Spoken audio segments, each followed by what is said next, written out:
Assalamu alaikum урматтуу көрөрман. Sizler üçün atayın legendarlı 210 Mercedes unası. Eğer siz ушул жылы ушул унааны алам деп турган болсоңуз, анда бул видео сиз үчүн. Экрандан алыстабай турабыз. Аягында алганга болот же болбойт айтып беребиз.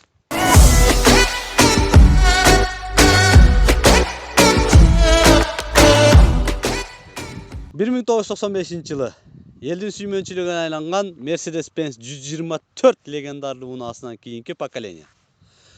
1999 жылга чейин до рестайлинг болуп чыгарылган. Андан кийин 2003гө чейин рестайлинг үлгүсүндө. Булардын өзгөчөлүгү алдыңкы арткы бампер, фаралар, парок, күзгү, салонунда мультируль, типтроник кошулган. Бул унаа задний привод жана читириматик болуп бөлүнөт.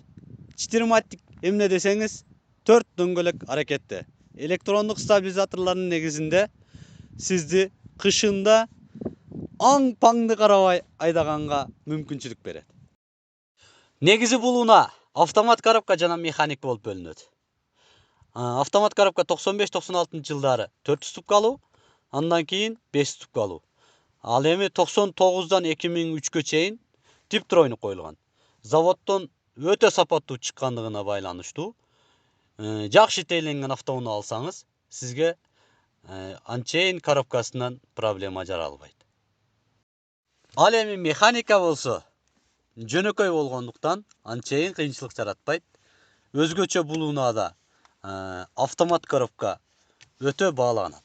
Эмне үчүн бул машина легенда болгон десеңиз, анын негизги себеби бул жүрөгү. Миллионник мотор. Дизельный жана бензин болуп бөлүнөт. Дизельный мотор 2.2, 2.7, 3, 3.2 жана башка. Бензин моторлор болсо рядный жана вабраска. Рядный мотор 95-96 жылдарга көбүрөөк кездешет.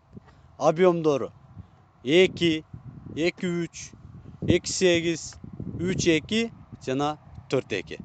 Ал эми вабраска 1.8ден баштап 4.3гө чейин кездешет.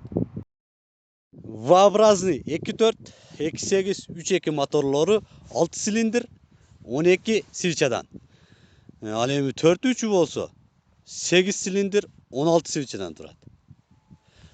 Ошонун негизинде күйүүчү майды анчайып көп расход кыла бербейт. Бул машинанын чыкканына 25 жыл болгондугуна байланыштуу. Азыр базарлардан тазасын табуу кыйынчылык жаратат. Биз кыргыздар зым менен байлайбыз, зымырат айдайбыз кылып кыргызчылык кыла бергенбиз. Азыркы учурда бул үлгүдөгү унаалар Россия өлкөсүнөн көп кирип атат.